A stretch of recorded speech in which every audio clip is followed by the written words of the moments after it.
Bonjour à tous et bienvenue à cette dernière méditation dans le livre du prophète Ézéchiel. Je vous propose un résumé à grands traits. Ézéchiel est déporté en Babylonie avec une dizaine de milliers d'Israélites. L'espoir de ces exilés est tourné vers Jérusalem. Mais Dieu va balayer leur espoir en leur annonçant la chute de Jérusalem. Chute qui n'est en fait que le juste jugement de Dieu contre la rébellion et l'idolâtrie de son peuple. Mais d'où viendra donc l'espoir pour les exilés? Eh bien, Dieu annonce que l'espoir viendra des exilés eux-mêmes. Dieu va conserver un reste de ces exilés et il leur annonce la restauration de toutes choses. Il leur annonce le retour au pays. Au chapitre 34, Dieu annonce qu'il va restaurer sa royauté sur son peuple. Au chapitre 35 et 36, Dieu annonce qu'il va restaurer le pays lui-même. Et enfin, au chapitre 37, Dieu annonce qu'il va restaurer le peuple, Israël. Le livre d'Ézéchiel aurait pu s'arrêter là. Mais Dieu annonce une dernière chose à Ézéchiel. Pourquoi? Ézéchiel aurait dû être prêtre dans le temple à Jérusalem. Mais il n'a jamais pu exercer sa fonction pour deux raisons. Un, il a été exilé en Babylonie. Et deux, en moins 586, le temple a été détruit définitivement par les Babyloniens. Ézéchiel n'a donc jamais pu exercer sa fonction de prêtre. Mais Dieu, dans une dernière vision, les chapitres 40 à 48 d'Ézéchiel, Dieu lui montre le nouveau temple, un futur nouveau temple. Et imaginez un peu, imaginez la joie d'Ézéchiel, le prophète, prêtre. Imaginez sa joie quand, au chapitre 43, Dieu lui montre le retour de sa gloire dans le temple. Le retour de la gloire de Dieu dans le temple de Jérusalem. 50 ans plus tard, nous sommes en 538 avant Jésus-Christ. Ézéchiel est probablement mort en Babylonie, mais les Babyloniens viennent d'être défaits par les Mèdes et les Perses. Le nouveau roi Cyrus autorise les Israélites à revenir chez eux, conformément aux promesses de restauration de Dieu à Ézéchiel. C'est le retour de l'exil. Les Israélites peuvent reconstruire leur ville, ils peuvent reconstruire le temple de Jérusalem. Mais il y a un problème.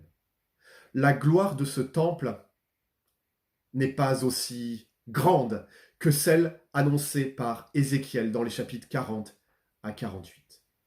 Et pire que ça, en 70 de notre ère, ce temple reconstruit va être détruit définitivement par les Romains. Il ne reste aujourd'hui que le fameux mur des Lamentations, l'un des murs d'enceinte de ce temple. Et aujourd'hui, donc, 2000 ans plus tard, il y a en Israël un mouvement qui pousse pour la construction d'un nouveau temple, dont les mesures seraient conformes à celles écrites par Ézéchiel dans sa prophétie des chapitres 40 à 48.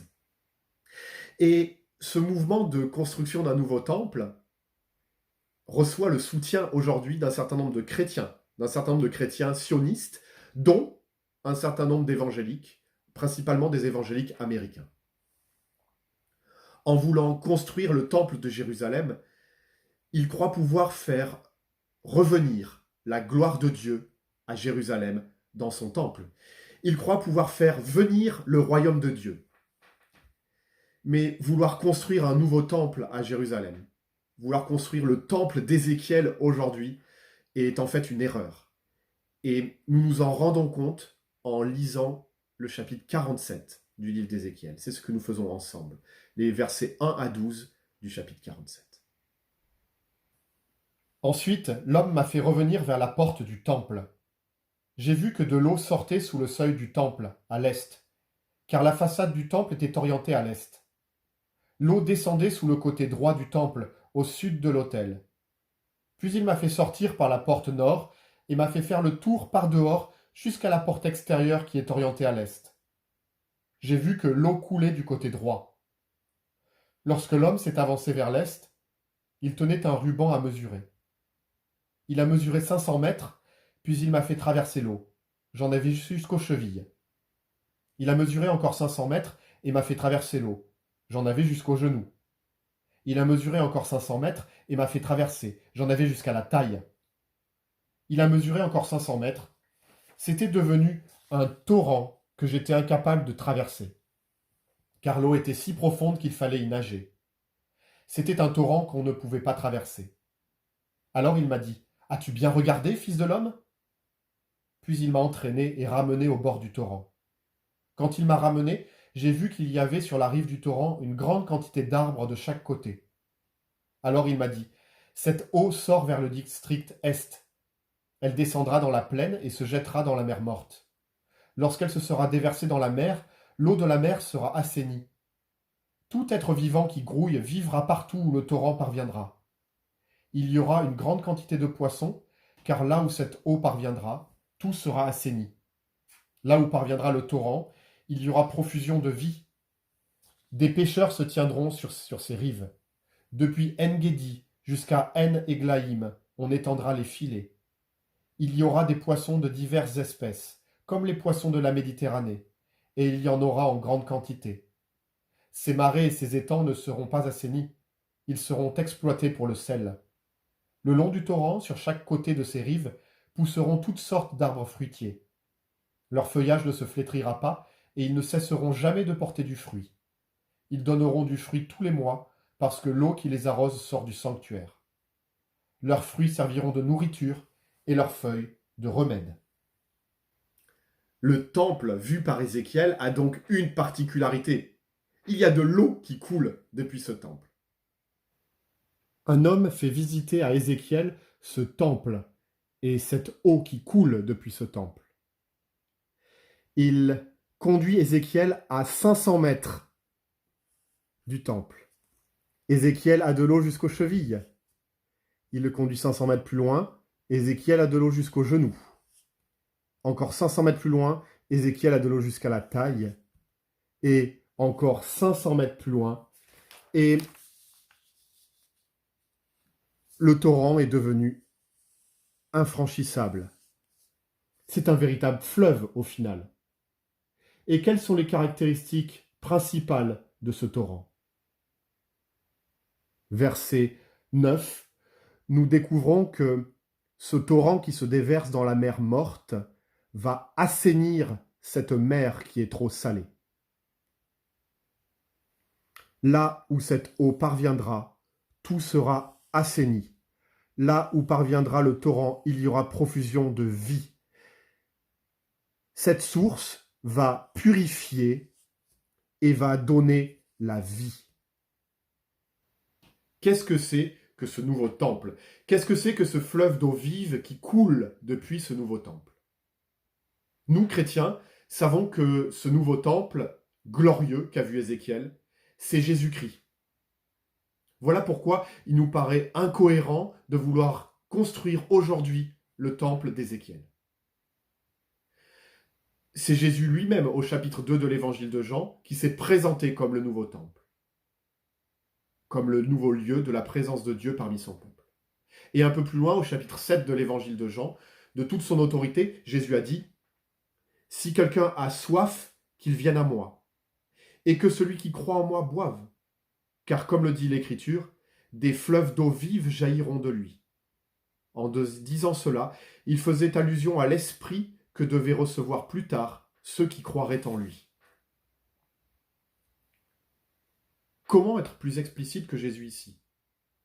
C'est bien de Jésus, le nouveau temple, que jaillira cette source d'eau vive, l'Esprit Saint qui va être abondamment déversé sur les hommes et les femmes, et qui va purifier et vivifier leur vie. Chers amis, à bien des égards, nous ressemblons aux exilés du temps d'Ézéchiel. Nous sommes loin de Dieu et séparés de lui par nos fautes. Mais Jésus-Christ a donné sa vie à notre place sur la croix pour que nous puissions être pardonnés par Dieu, être réconciliés avec lui. Jésus-Christ est notre nouveau temple qui nous donne un accès nouveau à Dieu. Et grâce à Jésus, nous pouvons donc nous approcher de Dieu dans la confiance et nous serons épargnés au jour du jugement, car Jésus a déjà payé à notre place. C'est le cadeau le plus merveilleux qui pouvait nous être fait. Et si souvent nous nous sentons également comme les exilés en Babylonie, nous nous sentons desséchés, sans force, sans avenir, mais c'est sans compter l'Esprit de Dieu. Cet Esprit qui nous purifie et qui nous fortifie, cet Esprit qui nous donne la vie. L'Esprit de Dieu produit en nous une vie abondante, une vie riche de sens. L'Esprit de Dieu renouvelle en nous nos forces. Il fait grandir en nous l'amour, la joie, la paix, la patience, la maîtrise de nous-mêmes, la fidélité, la bonté, l'amabilité et tant d'autres choses encore. L'Esprit de Dieu peut enlever nos craintes et nos doutes. C'est une source d'eau vive qui jaillit et qui transforme notre cœur de l'intérieur. Chers amis, durant toute son existence, Ézéchiel a été porté par cette formidable espérance. Il avait vu la gloire du nouveau temple. Et il avait vu que depuis ce nouveau temple coulerait une source d'eau vive qui allait purifier et vivifier son peuple. Nous pouvons nous aussi être portés par la même espérance qui a été celle d'Ézéchiel durant toute sa vie. D'autant plus que nous connaissons Jésus-Christ, le nouveau temple, et que nous bénéficions déjà de cette source d'eau vive qui nous vivifie, qui nous purifie. C'est le Saint-Esprit que Jésus a déversé sur nous depuis la Pentecôte. Alors oui, nous pouvons traverser notre vie portés par ce formidable espoir. Les épreuves de la vie ne nous seront pas épargnées, mais nous pouvons les traverser avec confiance et portés par cette espérance. Un jour, nous serons auprès de Dieu pour toujours, dans une vie de plénitude. Il essuiera toute larme de nos yeux, et la mort ne sera plus. Il n'y aura plus ni deuil, ni plainte, ni souffrance. Alors oui, soyons portés par ce formidable espoir, et vivons pour notre Dieu dans la paix et la joie pour toujours. C'est tout ce que je vous souhaite.